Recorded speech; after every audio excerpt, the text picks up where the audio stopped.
ये जो बीजेपी की एनडीए की सरकार है, ये सरकार पूरी तरह से गरीब विरोधी, किसान विरोधी, नौजवान विरोधी, बुनकर विरोधी, छात्र विरोधी, दलित विरोधी, पिछड़ा विरोधी, मजदूर विरोधी, जितनी भी अगर उपाधियां दी जाएंगी सभापति महोदय वो कम है। मेरा खुला आरोप है इस सरकार पर कि ये सरकार शिक्षा को प्राइवेट करके, शिक्षा को मुट्ठी भर उद्योगपतियों के हाथों में देके, शिक्षा को चुनिंदा लोगों के हाथ में देके, देश के 140 करोड़ जिसमें मैं समझता हूँ 90% लोग गरीब हैं, उन गरीबों के हाथों से शिक्षा को छीनने का ये जो आपकी सरकार षड्यंत्र कर रही है। बहुत बड़े राष्ट्रभक्त आप बनते हो।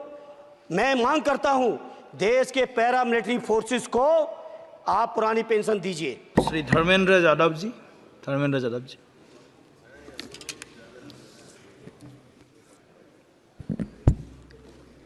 धन्यवाद सभापति महोदय। 18वीं लोकसभा के निर्वाचन के बाद और इस नए संसद भवन के बनने के बाद आज मैं पहली बार बोलने के लिए खड़ा हुआ हूं। आपने मुझे मौका दिया, उसके लिए बहुत बहुत धन्यवाद देता हूं।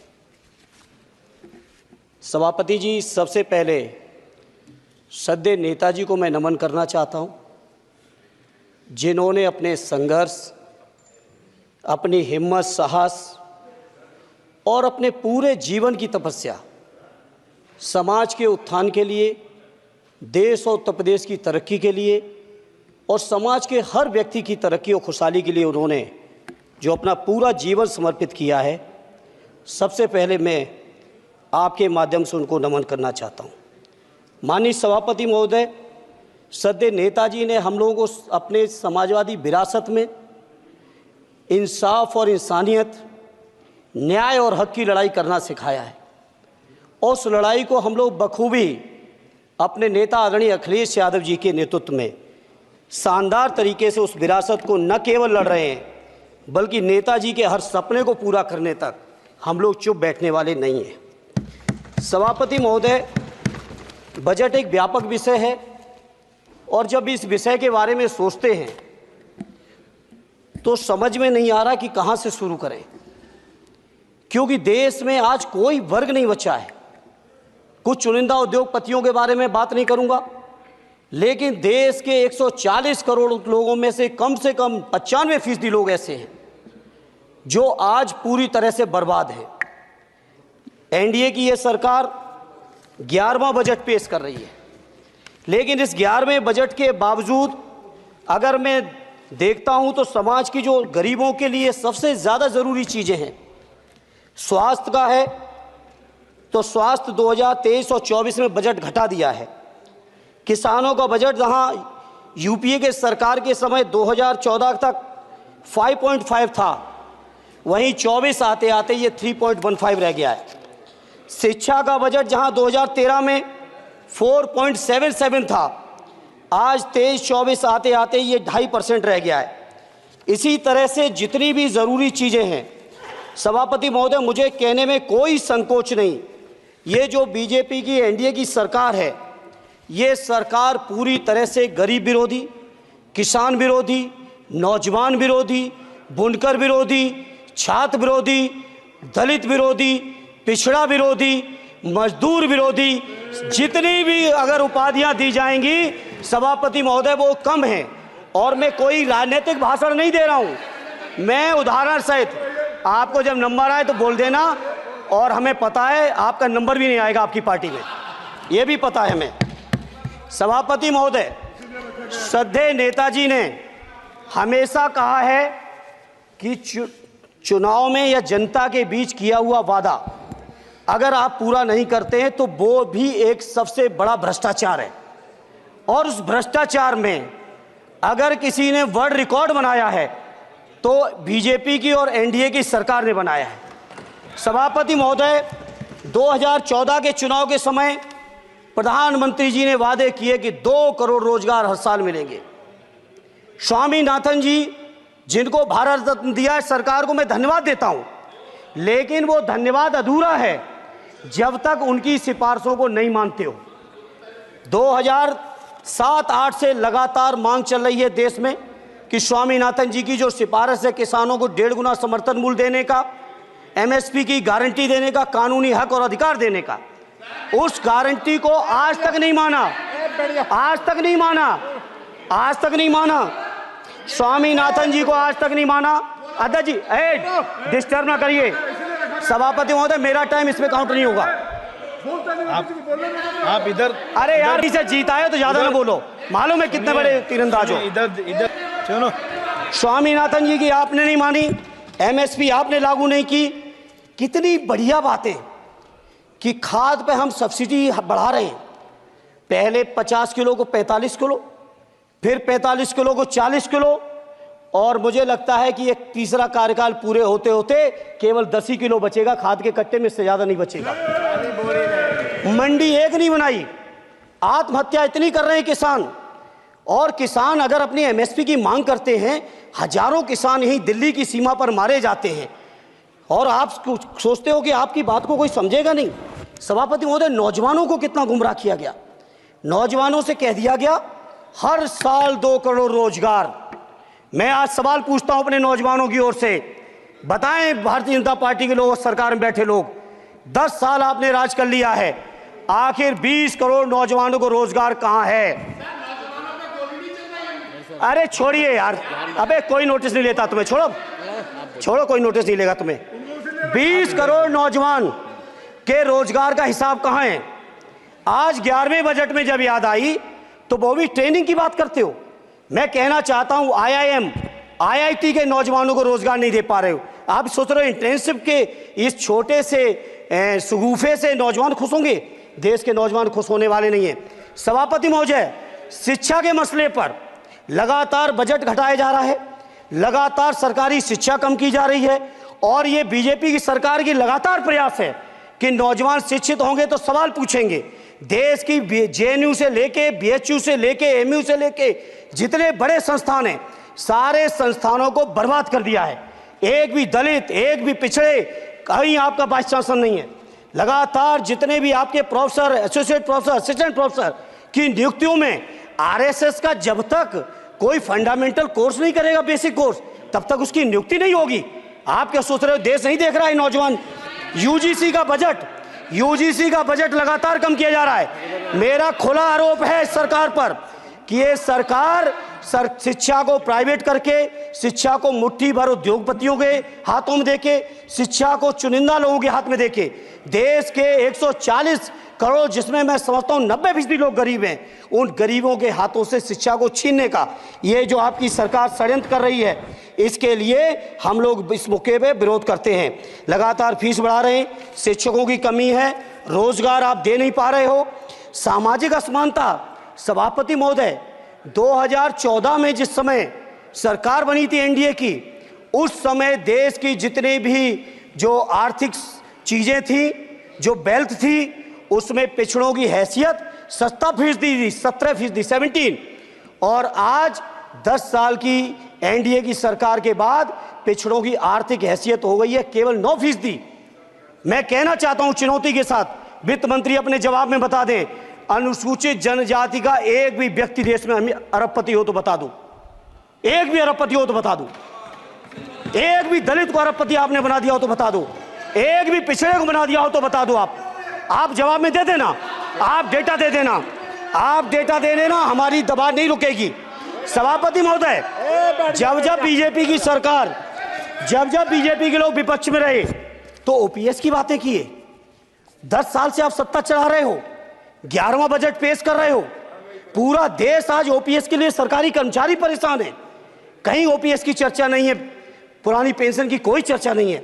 सभापति महोदय, पुरानी पेंशन तो पुरानी पेंशन, हम मांग करते हैं, बहुत बड़े राष्ट्रभक्त आप बनते हो, मैं मांग करता हूं देश के पैरामिलिट्री फोर्सेस को आप पुरानी पेंशन दीजिए। मैं मांग करता हूं, आप राष्ट्रभक्त हैं ना, सीमा पे जो सुरक्षा कर रहे हैं, जो शहादत झेल रहे हैं, मेरी मांग है कि आप उनकी ओपीएस दीजिए। वो आप ओपीएस नहीं दे पाओगे। इसी तरह से सभापति महोदय, देश के अंदर बहुत से ऐसे संविदा कर्मचारी, एक से एक बढ़िया फार्मूला, अब कानूनन मंडल आयोग लागू हो गया तो कैसे पिछड़े और दलितों को रोकें? तो संविदा कर्मी की प्राइवेट कंपनी, प्राइवेट आपने आउटसोर्सिंग कर दी। आउटसोर्सिंग के कारण से देश के सारे दलित, सारे पिछड़े, सारे आदिवासी आपकी सेवाओं से बाहर हो गए। उनके पास कोई कानूनी हक नहीं। तो ये जो आरक्षण को खत्म करने के तरह तरह के जो आप लोग षड्यंत्र अपना रहे हो, इस षड्यंत्रों को देश का जनमानस पूरी तरह से जान भी चुका है, पहचान भी चुका है। और इसीलिए उत्तर प्रदेश से तो आपको कर ही दिया है बाहर, देश से भी बाहर जल्दी करेंगे और हमारे साथी मिलकर दूसरे प्रांतों से भी बाहर करेंगे।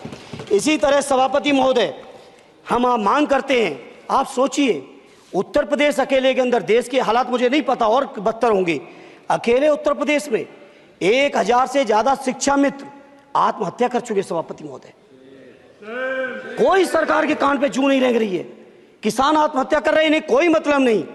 अनुदेशकों को तनख्वाह नहीं मिल रही है समय से, कोई मतलब नहीं।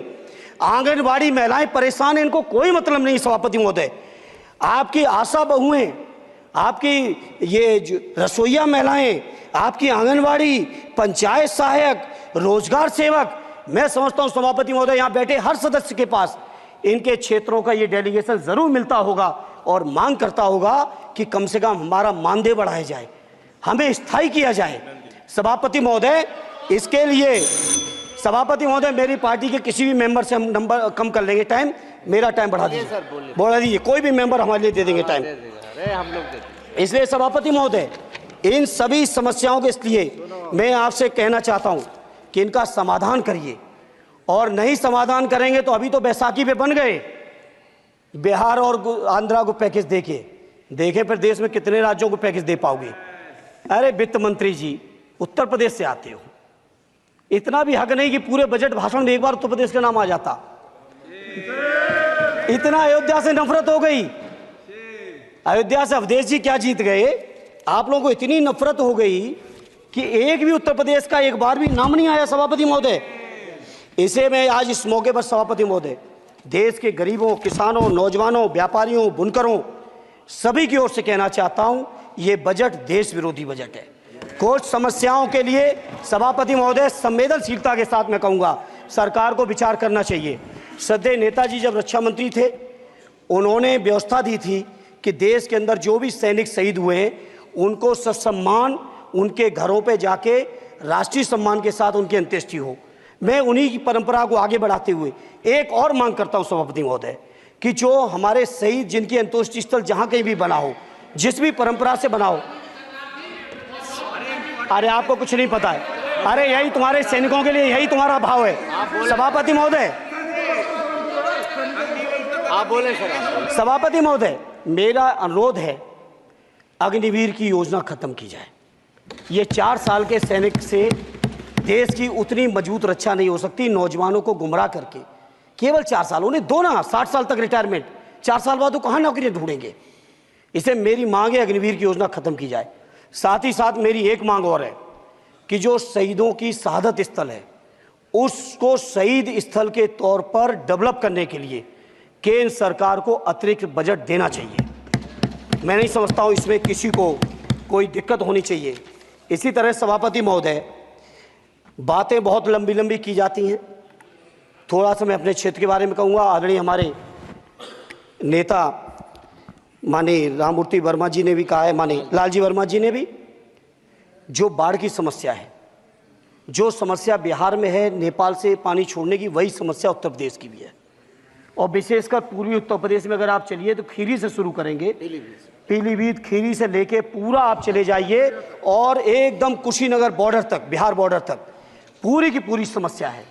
घाघरा जब आती है तो मैं समझता हूँ इन जिलों के लाखों लोगों को तहस नहस करके चली जाती है।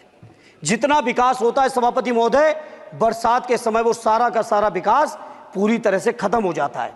इसलिए मेरी मांग है केंद्र की सरकार से कि बजट आप पास कर रहे हो तो कम से कम उत्तर प्रदेश से इतनी नफरत ना करो। 2 बार तो उत्तर प्रदेश की दम पे ही बैठे थे और तब भी ये वित्त मंत्री जी हंस रहे हैं, इनके यहाँ भी आता है बाढ़ तो जाती होगी, महाराज बसता तो नहीं होगा, कुशीनगर बसता नहीं होगा, आपका मऊ बसता नहीं है, आजमगढ़ बसता नहीं, अम्बेडकर नगर बसता नहीं, बहराइच बसता नहीं, खीरी बसता नहीं, श्रावस्ती बसता नहीं, पीलीभीत बसता नहीं, बलिया बसता नहीं है, कुशीनगर बसता नहीं है, गोरखपुर बसता नहीं है। इतने जिले तो हमारे उत्तर प्रदेश के प्रभावित हैं। तो बिहार की तरह से एक विशेष पैकेज हमारे उत्तर प्रदेश के लिए भी दे दो। कम से कम इतना तो कहने की हिम्मत रखो, केवल चीखने के लिए बैठे हैं सब के सब। सभापति महोदय, दूसरा एक मैं बात, हमसे पूर्व जो सांसद रहे हमारे आजमगढ़ के, बड़ी लंबी लंबी बातें की। गोरखपुर से आजमगढ़ होते हुए बनारस तक का हमने रेलवे लाइन स्वीकृत करा दिया। सभापति महोदय, मैंने जब पता किया अधिकारियों से, तो सच्चाई ये है कि अभी उस पर एक भी पैसे का बजट का आवंटन नहीं है। नहीं है बजट का आवंटन। हाँ, आज आप ही ने तो पेश किया बजट, आप ही तो साइन किए हो। निर्मला जी ने तो किया नहीं होगा, आप ही ने किया होगा। तो सभापति महोदय, उस पर बजट भी आए, उस पर बजट भी आना चाहिए। दूसरा सभापति महोदय, ये जो समस्या है बाढ़ वाली, मैं समझता हूं कोई अकेले मेरी नहीं है, मेरे अकेले क्षेत्र की नहीं है। जो भी संवेदनशील व्यक्ति होगा इस पर जरूर गंभीरता से सोचेगा, उसको सोचे। इसी के साथ मैं अपनी पार्टी की ओर से इस जन विरोधी बजट का पुरजोर विरोध करता हूं। बहुत बहुत धन्यवाद।